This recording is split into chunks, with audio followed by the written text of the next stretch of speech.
Better Together podcast.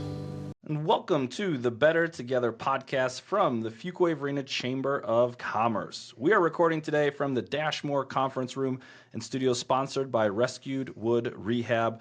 The Better Together podcast highlights local businesses each week as the Fuquay-Varina Chamber of Commerce continues to promote an amazing business community. I'm Brad Marshall from Greater Culture CrossFit here in Fuquay-Varina and joined by my amazing host, Marty Woodward from Rescued Wood Rehab. Marty, how you doing? Brad, I am doing fantastic. I'm super excited about our guest here today because we got some great stories to tell and some amazing art. Let's just call it that. And there's much more to it than that. But we're joined today by Bogdan Ionescu from OGC Stained Glass. I gotta know, tell us about your business, Bogdan. Sure. So we're a professional stained glass design and repair company, right? And we definitely emphasize the professional part, right? Because if you start really like digging into stained glass, you'll hear people say that it's a dying art form, which in a sense it is, but I don't really think that's true. You have a lot of folks do it as like a hobby. They'll do it at home, right? It's definitely art, right? But when you start looking at the professional side in terms of custom design and then repair and restoration, there's not a lot of folks, especially in the area, that are doing that kind of work, right? So that's really where we kind of hang our hat on the professional aspect of what we do as a stained glass design company. So what really inspired you to kind of get into this? Is it something were you doing it as a hobby at one point, or how did it come about? Yeah, so we've been tinkering with stained glass for a while, and we've been artists for years, right? I mean, really, Nicole, my wife Nicole, is really like the foundation of the company. She's the artist. I'm the one that comes in and does this kind of stuff, right? Does some of the business management side. So really, what happened was we reached this crossroads in our lives where we saw that we were going to lose our identity, at least our professional identity, from what we were doing. So Nicole was a research scientist. She worked for a company up in RTP, was a rock star in her company, but stopped doing that when we had kids, right? So Alex is our oldest. He's 7. So she kind of gave up her career in the research side, the scientist side, again, when we had kids. And so I just retired from the Army after 27 years. And so, I was losing that identity. And so together we're like, okay, hold on. Like, we're both about to lose that identity. We're going to lose that community that we've kind of, been very familiar with so long. So we got to do something else, right? And I think no matter how much we would have tried to hold on to that, like, you just can't, right? Like, we were leaving those worlds, right? So we sat down and we're like, hey, this is an opportunity to do something that we're passionate about, something that we've both loved for our entire lives, which is art. Both fine arts, music, that kind of stuff. So we said, hey, let's see what happens, right? Let's just do something we're passionate about, and if it works, it works, and if not, then it's still, stained glass is still a cool hobby. Right? Yeah, absolutely, it's very cool. So when you started OGC, what challenges did you face kind of getting going? So I think really the biggest challenge, not just for stained glass, but I think for artists in general, is you have to get out there. You have to build a portfolio. You have to get people to see your stuff if you plan on doing it in any kind of professional sense, right? So I think kind of figure out how to do that while not really charging folks a lot of money, because they don't see what you do. Like, you don't have a portfolio, so it's not like they can go to a website and see an entire catalog of the work you've done. So when we first started, luckily we had several folks that trusted us, that we knew, that were like, hey, can you make this piece for us? And we're like, absolutely, we'll do it. And we're like, oh, we don't really know what to charge you. Like, maybe we'll cover the glass, maybe we won't. At the end of the day, it doesn't matter if we go in the red on that kind of stuff initially. We were okay with that because we were able to build our portfolio out and then really get Nicole's art out there so people could see it. And so I think kind of working through that, which really wasn't that long ago, because we only launched last summer, right? So we went from starting the business to being here, right, winning that that state level contest that we just won, the coolest thing made in NC. It just happened so fast that we're still kind of sitting there going, wait a minute, how much how much is this stuff worth? Like, how do you actually manage the business? How do you interact with customers? Like, what's our workflow look like when an order comes in, and then all that kind of stuff. So we've worked through that, and we're continuing to kind of refine our processes in terms of like how we actually do stuff. Yeah, so stained glass, working on stained glass is fairly unique, certainly from a professional Sure. standpoint. What are some of the the craziest things you've come across in terms of unique items or pieces that you've worked on? So we do a lot of repairs, right? We've been doing a lot of repairs, which again, that's not something that you can really find a lot of folks to do, right? I mean, we've done everything from windows as big as the windows behind us, that we get them and we're looking, we're like, how did you even break this? Like, that's one of the questions we'll ask ourselves, like, did you literally like throw this off the second story and let it break? And so we look at it and we're like, okay, this isn't even a repair. This is like a complete redo, a complete restoration. So we have run into some projects where the customers wanted us to repair a piece, and we're looking at it, we're like, we're not repairing it. Like, we're remaking the entire piece essentially from scratch, right? So that's been pretty interesting. Like, when we get that type of work and we're kind of scratching our heads, like, I don't know how to repair it. We just have to redo the whole thing, Yeah, that's interesting. Yeah.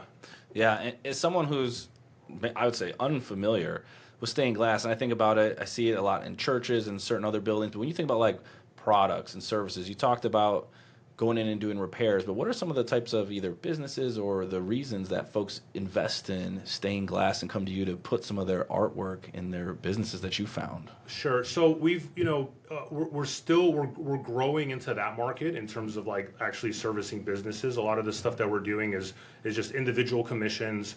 Whether folks are doing, we've done pieces for like retirements, like folks retiring from the Army.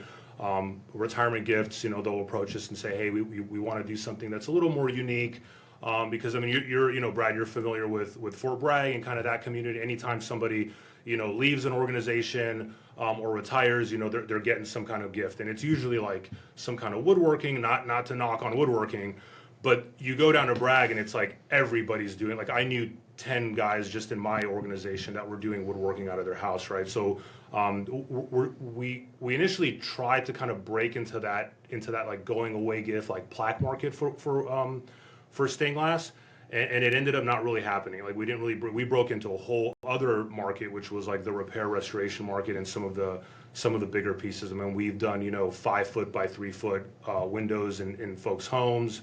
We did the pool table lamp at the American Legion. We donated that to them. So if you guys ever get a chance to check that out, it's hanging above their pool table. So yeah, it's all sorts of, it's everything from smaller sun catcher type things to like full blown windows in people's homes. Is kind of what we're seeing. That's really cool, and I love how people can tie that in to make it a gift or Right. make it something that's sentimental, meaningful, especially when it's art and it's one of a kind.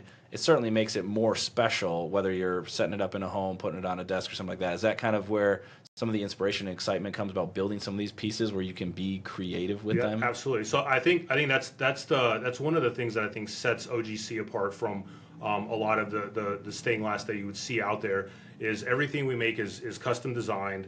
It's one of a kind, and it's all hand cut, right? We don't use saws, we don't use any machines. They're like CNC machines. Everything is hand cut, and it's all one of a kind. So if you see a piece on our website, we've had folks approach us and say, hey, can you make that piece? Can you make 3 of them? And that's kind of like a hard line for us. Like, it's not something we do. Like, everything you see, it is one of a kind, like you said. So that if you're getting a piece of art that Nicole made, that is the one of a kind. Not saying that somebody couldn't turn around and copy it, right? That happens all the time, but we're not doing that, right? So everything is absolutely one of a kind. It's all custom designed in terms of like custom commissions, right? And then on the repair side, that's a completely different aspect of the business that we really didn't. Again, we didn't anticipate getting into that, but we do a lot of that work because again, we've told folks like, hey, yes, we have a wait list.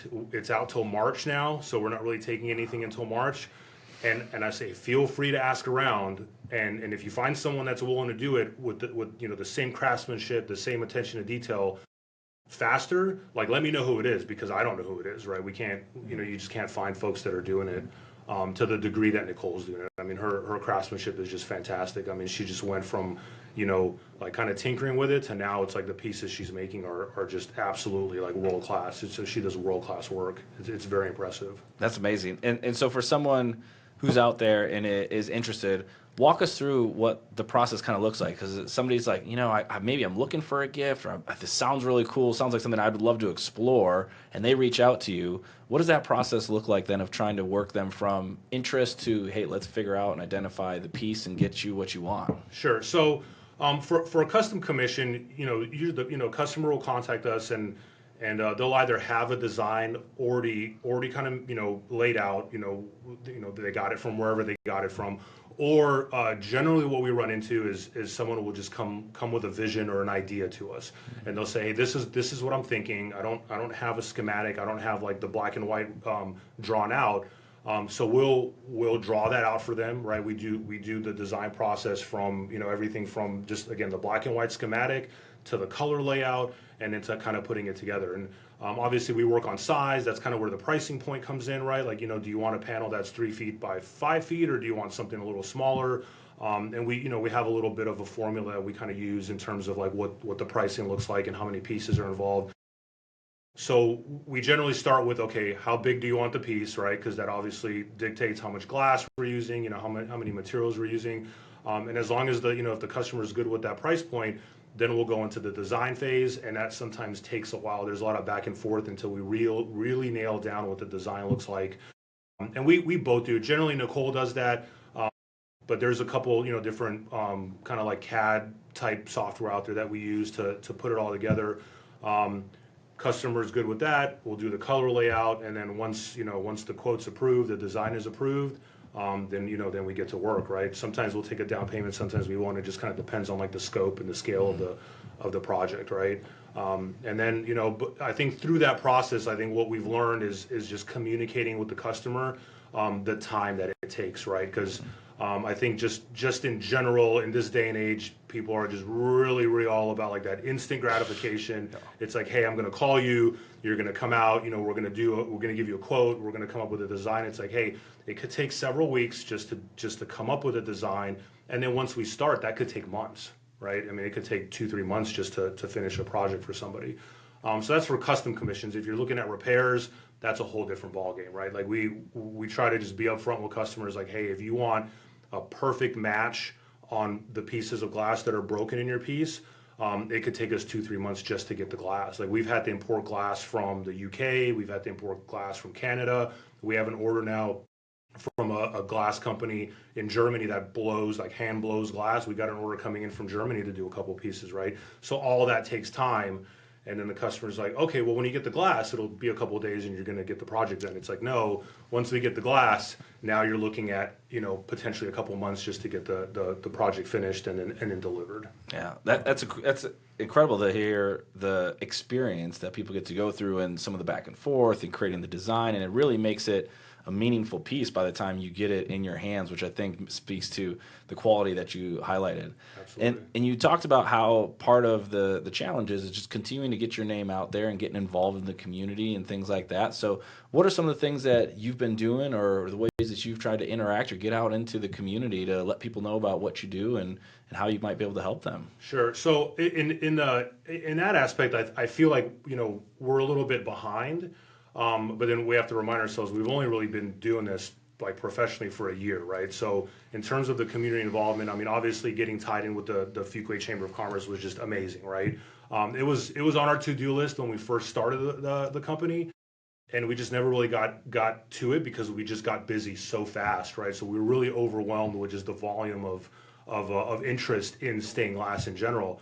And then, when we were nominated as a contestant in the state level contest, I reached out to Dustin. I was like, hey, like I don't really know how to get our name out there because we don't have a ton of followers on Facebook, on Instagram. That's not really our thing. We're not trying to be influencers, but we do need to get out there, right? So I think tying in with the chamber, tying in with the American Legion, and then really just like reaching out to other stained glass artists like nationwide. And helping them promote the art form, not necessarily OGC, has really helped, right? So I think To the point about the community involvement, I think getting tied in with the Fuquay Chamber of Commerce and just really being involved in everything that the chamber's doing is really like our next evolution of not necessarily getting our name out, because we're like, do we really want to get our name out? I mean, if we're running a wait list until March, that's cool. If that wait list starts getting like 6 months, 8 months, a year out, which some of the bigger stained glass artists, they have a year wait to get any custom commissions done. So do we really want to get that far out, or do we just want to be more involved in the community, partner with some other businesses in the community, and just really support the community as a whole? And then, whatever business comes out of that, right? So we're not really focused on growing and getting more business. We just want to be more involved in the community, because I've been living in Fuquay since 2006. Right before most of the stuff was here, right? So just getting really more involved and just being a part of the community is I think where we're at now. And then of course getting tied in with you guys, getting tied in with the chambers is I think just a natural next step for us. That's fantastic, Bogdan. And so you talk a lot about some of those challenges with stained glass and finding resources and all those kind of things. But just back to the business part of it. Have there been some lessons that you've learned as you kind of got started from the business side of it? Yeah, so I think one of the biggest lessons that we learned is that running a business as a husband and wife team is not as easy as people would think it is, right? And so you're like, oh yeah, well we'll just figure it out, right? I mean, you're married, and we'll it'll all just come together. So I think like running the business as a team has not only improved like our communication business wise, but it's also improved our communication like as a couple, right? Because we're both very passionate about what we do. We're passionate about the art. We're passionate about the company. And so making sure we don't get ahead of each other and letting that kind of passion sit up here and sitting each other down and saying, hey, I think we need to have a business meeting. Okay, let's have a business meeting. Because once we start getting ahead of each other on different things we're thinking about, then it gets all screwy, right? So it's definitely improved our communication as a couple. It's improved our communication as business partners. But then, kind of with that, it's also improved the way we communicate with our customers, right? If we're able to be upfront and just very, very straightforward and direct with each other in terms of what we want to do with the business, we're starting to do that a lot with our customers now, and our customers appreciate it. We just had a customer that we delivered a repair to the other day, who was like, when you first told me it's like a 6-month wait to repair this, I was like, I think that specific customer probably expected the work to get done a lot faster, but because we were straightforward and we were very honest that yes, we were backed up, it's going to take a while. I think the realization set in that, okay, the fact that we have a wait that's long and that we're that busy is probably a good thing. And then, really setting that expectation management for our customers. We've gotten really, really good at that, and we've really refined that process down to where it's like, hey, look, depending on what kind of work you want to do, whether it's a custom commission or whether it's a repair or restoration, there's certain things that we have to do on our end, whether it's sourcing the glass. And we have a couple places locally up in Durham that we'll go to first. If we don't find it there, we've got some resources where we can like mail samples. Hey, can you match this glass? Because matching glass on the internet is like, I don't recommend it. It's kind of hard. And then really working through that, and then at the end of the day, that like the customer knows it's like, hey, we're going to start your project in December if all goes well. And then eventually, what I've adopted, because I like to do things face to face, is kind of get off of like the email correspondence and get to like texting, phone calls, right? Making it more personal with the customer. And I try to update our customers weekly, if not every 2 weeks. It's like, hey, here's where we're at, right?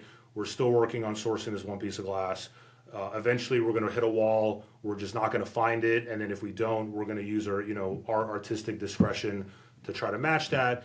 And then, make sure we get the customer's concurrence and go from there. So I think the bottom line, the biggest lesson learned is just the communication piece for us as business owners, as a couple, and then how that translates into being able to communicate with our customers and keeping them satisfied and keeping them informed. I think more than anything is just keeping them up to speed on what we're doing. You drop a piece off and you don't hear from the company for 2 months, and then when you reach out, it's like, oh, we're still trying to find glass. I think that's bad business, in my opinion, right? So I think just communication is absolutely key. Yeah, I think that's a great way to put that. Is the communication within your organization translates outside of the organization, and it does make a huge difference. So thinking about like artists and artists want to get into business, whether that's stained glass or anything else. What advice would you offer out to young, maybe not young, but aspiring entrepreneurs? Sure. So I think, Brad, you touched on this on your episode when you were the guest on your own show. I think you kind of got into People do watch, Brad. Good That's job. right. So I've watched almost every single episode, because when I heard about it, I was like, this is cool. I kind of need to see what's happening in town right now. I like podcasts. Like, follow, and share That's the Better right. Together podcast. Like, follow, share. So you touched on the SEO side of the house, right? The search engine optimization. And so what I would say for especially for artists, but just entrepreneurs in general, is you got to get smart on the SEO side, right? You have to understand what's under the hood, right? The car might look really shiny on the outside, right? The wheels are all glossed up. You got to get under the hood, right? And so for us, we manage our own website. We do everything from managing the website, the SEO side of the house, and then all the metadata that goes behind it that people don't see. So I think whether you're managing your own website, or if you're we're called starving artists for a reason, right? So most artists that are starting out are not going to have the resources to necessarily outsource their website management, outsource their social media, outsource even in some cases their bookkeeping and their accounting. So regardless, you got to get smart on the SEO side, right? And if you do outsource it, you got whoever is managing your website, you just got to take them to task on that, right? Have them open the hood and be like, hey, I see the front of the website. Show me what you're doing on the backside, right? Because to your point, I think you talked about the Google business profile and how that all kind of feeds into things. And I nerd out on that kind of stuff, right? So the way we've kind of balanced the business was that Nicole is the artist, right? She's like like the foundation of the company, and I kind of fell into the business management side. And so when I started learning about things like SEO and all that, I really dug into it and got I'm not an expert by any means, right? So but I dug into it, and it's paying off, right? Because we've got people from as far as the Outer Banks reaching out to us for work, Greensboro, Virginia, Florida. If you search stained glass near me and you're in the Outer Banks and we're pinging, that's not because we are awesome. Nicole is awesome, but it's all of that SEO side of the house, right? So in a lot of those cases, I'll say, hey, like, you're going to end up paying more for us just to drive out there than you are for whatever work you want done. So then I'll kind of do my own research and find some artists in those local areas that have been in business for a while. We'll look at their work, and then we'll try to refer customers to other artists that are closer to them. Because as much as the business is great, I'm not trying to drive 3 hours to pick up a 12 by 12 piece that we're going to repair for a couple $100.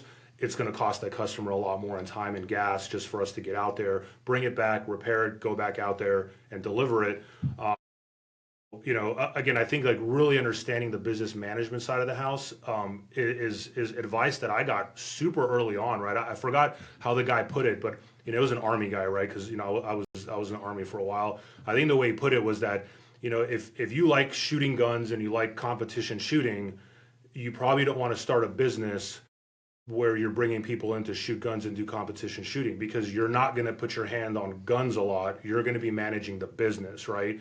And so that stuck with me, right? I don't shoot guns. It's not really my thing, but it translates, regardless of the industry you're in. So I think, really understanding that and saying, okay, I need to understand the business management side of the house from everything, like I said, from the accounting, the bookkeeping, the social media stuff, to free Nicole up and have her be able to focus on the art and her expression, and just be able to like really, really get after the art form itself, not having to worry about everything else. And then eventually it kind of crosses over. Like, I don't really make a whole lot of moves without running it by her. She'll bring me in the shop and say, what do you think about this design?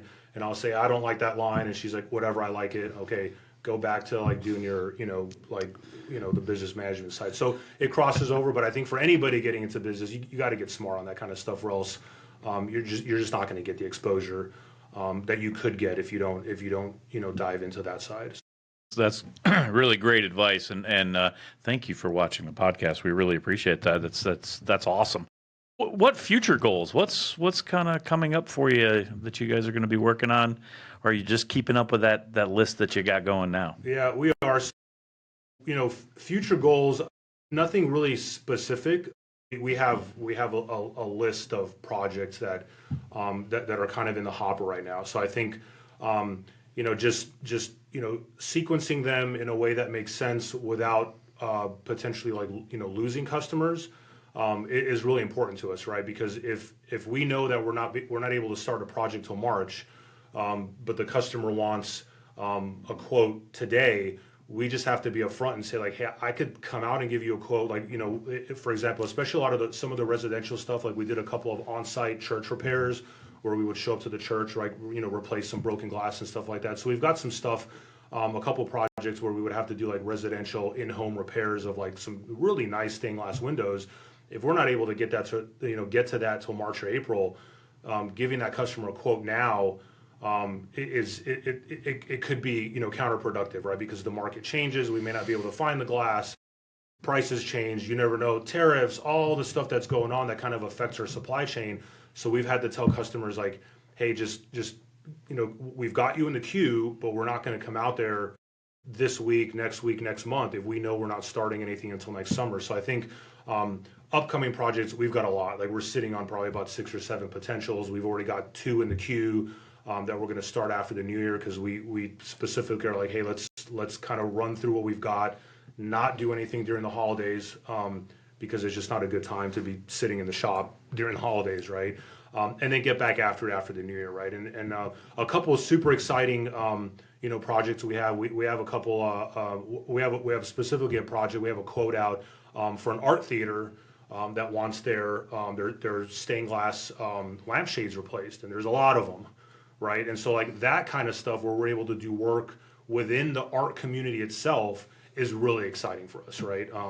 And so hopefully that one comes through and we can get out there and we could say, hey, not only did we do stained glass, but like, look, like we did this in like a performing arts theater that just doesn't just highlight our work, but is supporting just artists in general, regardless of the specific genre, the specific kind of art form. So a couple exciting things in the works, just managing those, sequencing them, right? Not stacking up too much where we're sitting on like 5-6 projects at once, like which we did earlier this year. We were sitting on like 4 or 5 major projects and we're like, oh, we're going to start busting deadlines. But that's fine because we learned from that and we're still very young in terms of a business. So definitely like improving those processes and making sure we're doing the right things the right way so the customer's taken care of, right? And then we're not drowning in stained glass work, which is fun, but it can be overwhelming like anything. Yeah. I mean, the excitement you have for the upcoming projects, the ones that you currently have in the queue, and where you feel like you can take this company after only being invested in it for a year is really, really exciting. You mentioned that you've been a Fuquay resident for a long time, and so starting to get involved in the chamber and getting out in the community a little bit more. One of the things we love asking our guests on here are what are some of your favorite spots or things that you love to take in locally around Fuquay here? So when you think about being a Fuquay resident, what are some of your favorite things that you like to take in or places you like to stop and visit? Yeah, so I think so we go to Nils a lot, and they just opened up a new location in Angier, right? So that was exciting. We just ate at Nils on Friday, right? We've been eating at Nils since the previous owners had it, right, before they kind of expanded the menu and did all that, right? So like Nils is like, that's the place to go. If you haven't been to Nils, you guys need to go to Nils. It's just absolutely fantastic. They're not paying me to say that. It's just they are great. Ton is great. Yeah, the food's awesome. Absolutely. So we go there a lot. And then we've been, if you guys ever been to the mill, the mill is just absolutely fat. We used to go to the mill a lot. Like we used to close that place down right before we had kids and everything. Right. So Anna and Carissa over there are just absolutely amazing. That's been kind of like a spot that we wish we could get to a lot more. And they even helped us during the contest. Right. So shout out to the mill.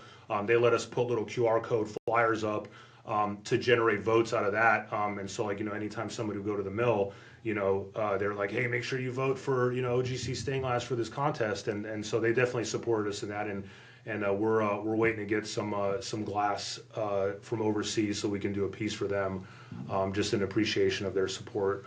So we absolutely love that, and then I mean just in general, I think Fuquay is just an amazing place, right? It's just seeing where it's gone from 2006 when I first moved here. to where it is now. It's despite the traffic, right? I mean, it was growing pains just like anything else, but it's just a great place to be, and like we just love the community, and I think being involved in the community is something that we absolutely want to do and do more of. Yeah, it's so much fun to see so many people be able to feel like they can stay local. Like you can eat and drink and enjoy everything locally here. You don't have to explore and go out. Great spots outside of Fuquay, great spots in Fuquay as well. You mentioned somebody who loves to consume podcasts. So I'm curious, any of your favorite types of podcasts or things you like to listen to, whether it's business related or non-business related, what are some of the things that you enjoy listening to? Yeah, so there's a couple. I mean, it's probably a long list, like I'm sure it is for a lot of us. So there's one that I used to listen to a lot when I was still in the Army that I still listen to now, and it's called The Green Notebook. And it's a leadership podcast.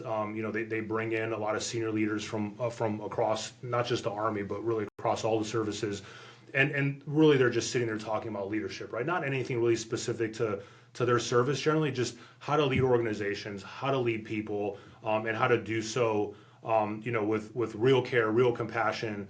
So the Green Notebook, fantastic podcast. I still I consume that regularly because I think the some of the lessons that come out of that specific podcast really apply regardless of whether you're in the military, whether you're a business owner, or whether you're a parent, or just in general, right? So that's a fantastic one. And then I was, I'm kind of biased with the Swaggy Vets podcast. I don't know if you guys ever heard of that one. So Swaggy Vets podcast is a veteran-oriented podcast. A couple guys that I knew from my career in the Army. So I was a guest on that a year ago when they were first kind of, I wouldn't say first, but I think we were I think I was like episode 15 or something like that. I got the absolute privilege to do their first in-person podcast because a lot of their podcasts were virtual. So I went out there, sat down with Big Pen. Shout out to Big Pen from Swaggy Vets. That phenomenal podcast, just in terms of the guests that they have on, and same thing, a lot of like the leadership lessons that they're talking about. But then also another huge supporter. I mean, he's got just tens of thousands of followers on Instagram.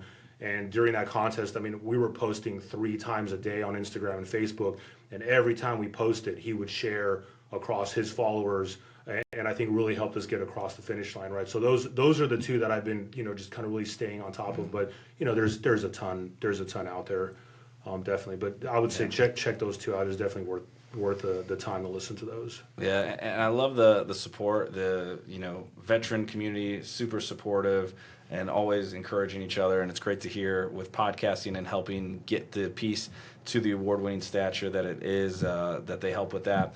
And so when you think about uniqueness around your business, the big one is that you have an award-winning piece. And for our listeners who maybe aren't familiar, could you describe the piece and essentially like how you came to win the award for the best thing created in NC? Sure. So the way that contest runs is it's we felt like we were a little bit of like outsiders in that contest because, to your point, like they're it was the coolest thing made in NC, right? So as we kind of looked at the other contestants, like they were entering like specific products, right?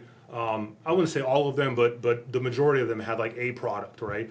We weren't nominated for a product, and we didn't really approach that contest as like at one piece, right? We were just like, hey, custom stained glass made in Fuquay-Varina, North Carolina. Like, how cool is that, right? And so it wasn't one specific piece that we won an award for. It was really just the just stained glass art in general, right? So I think getting into that contest, we very quickly realized that, like, okay, this is not just a win for us, for the company, but really it's like, okay, it's bigger than that. It's not only does it put Fuquay-Varina on the map. I mean, it's already on the map, right? But in terms of like Raleigh, Charlotte, Durham, getting the town on the map and bringing that trophy home to Fuquay was super important to us. And I think really at the end of the day, just promoting the art form and promoting stained glass art in general for all of the stained glass artists out there across the country, across the world, was something that was really important to us, right? So it was less about OGC, the motivation to get out there and bring in the veteran community, bring in the stained glass community, and get them to share our stuff and to spread the word about this contest was really about like that larger the stained glass community and just artists out there in general, right? Because I've heard over and over again that stained glass is a dying art form, And I'm like, I don't know if it's a dying art form. I mean, it went through a renaissance during COVID because people were people were locked indoors. All that social contact basically went to zero. So, folks started expressing themselves and were using stained glass as an outlet. And what we've noticed is it is going through a renaissance, right? But that renaissance, I think, needs to be taken out of like the hobby kind of aspect of it and bring it to a little bit of a higher level. Like stained glass artists are professionals through and through. And so I think like the uniqueness, at least of what we brought to the table in the contest, is that we're making custom, one of a kind stained glass art that when you look at some of the other companies that were in the contest, again, like you didn't really see art being a contestant in that contest because it was ran by the North Carolina Chamber of Commerce, and it was more of like a manufacturing theme. And so here we come in, we're just like a bunch of artists, and we're like, yeah, well, we're gonna win this, and we're gonna win it for the art form. So we were super proud to win that thing, and just the support that we got from across the stained glass community and the veteran community. I mean, we had accounts with 200,000 followers on Instagram that were sharing our stuff globally, and so we were like, oh man, if we don't win, I don't know what it takes to win this thing. So it was super amazing. And then if you guys, if anybody goes in and watches our videos, watches our content, we're putting a completely different spin on stained glass. And I think you mentioned it up front, Brad, where you're like, you think of stained glass, you think of like churches, maybe like an older demographic that's making stained glass. I mean, you look at our videos, I mean, we have a pretty set formula where you've got a stained glass piece, but I'm throwing like 90s era hip hop, like boom bap, music on top of it, just trying to put a different spin because that's what I grew up on. That's what I'm passionate about.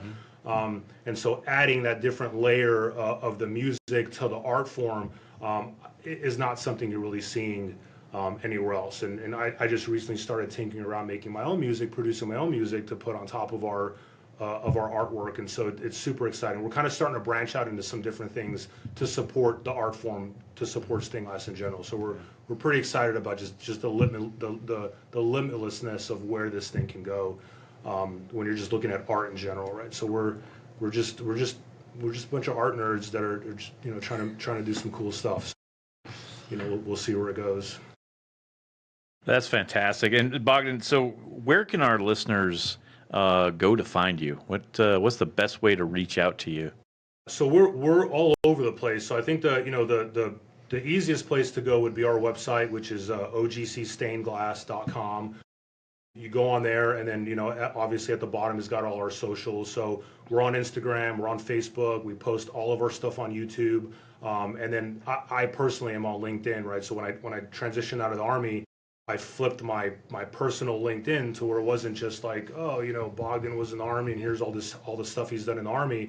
I made it strictly focused on the business, right? So you go to my LinkedIn, and I'm the owner of OGC Stained Glass, and all of those platforms have pretty much the same content, right? And so our kind of philosophy there is, if you're everywhere, then your customers or your fans will find you, right? So we're kind of looking at it as like, all of those different platforms, our website, all of the social media platforms, we treat those like our gallery, right? Because we don't have a gallery.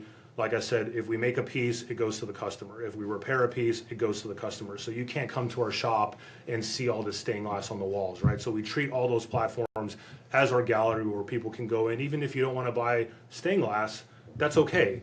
Just go watch your videos, listen to the music, and you're going to see something that's pretty cool, right? So our website is the go-to, but we're all over on social media and everything else. And of course, our Google business profile. I think that's where a lot of people find us through that avenue in terms of actual customers. You've fairly recently joined the Chamber of Commerce, and so tell us about what's the best part of joining the Fuquay-Varina Chamber of Commerce. So outside of the podcast, which is hands down the best part of the Fuquay-Varina Chamber of Commerce, so again, it all goes back to that community, and that for us, for Nicole and I, that sense that we were going to lose that, either for her, in the as a scientist, and for me being in the Army. So I think being part of the Fuquay-Varina Chamber of Commerce, what was really eye-opening to me was that I never really knew what a Chamber of Commerce like did, other than you pay some money and then there's like a directory where people can find you, and I'm like, okay, we don't really need that. But then going to the breakfast, going to the after hours, going to some of those events, and just really like connecting with other business owners, other entrepreneurs in Fuquay or close to Fuquay, I think has really kind of like filled that gap that at least me personally that I had in terms of like that community and that identity. And so like I love going to those things. And like I was talking to to Anthony, who has the massage studio out in Holly Springs, and him and I probably talked for like 30 45 minutes about just like like not even business stuff. Like we were like out like like on a different level, and just being able to connect with like-minded individuals. I think like that, to me, I don't know if all chambers do that. If they don't, they need to, because that is absolutely fantastic what this chamber's doing. This just happens to be the best one. I'm just saying, yeah. Fastest growing in the state of North Carolina. Absolutely. So that's fantastic. Bogdan, thank you so much for being on the podcast today. It's been a great conversation. I look forward to going out and like and follow and share all of the different things that you've got out there, and check out your gallery, because I am very curious and interested, and look forward to it. So Bogdan Ionescu, I got it right? Ionescu from OGC Stained Glass. Thank you so much for being a part of our podcast, the Better Together podcast. Yeah, and thank you to our listeners. Join us each week on the Better Together podcast from the Fuquay-Varina Chamber of Commerce as we highlight great local businesses from the Dashmore Conference Room and studios, sponsored by Rescued Wood Rehab. I'm Brad. And I am Marty. And we are Better Together. We're better together. It's a weekly podcast. We're better together. You should know that there's more in the dash. We're better together. Fuquay-Varina Chamber of Commerce. We're better together podcast.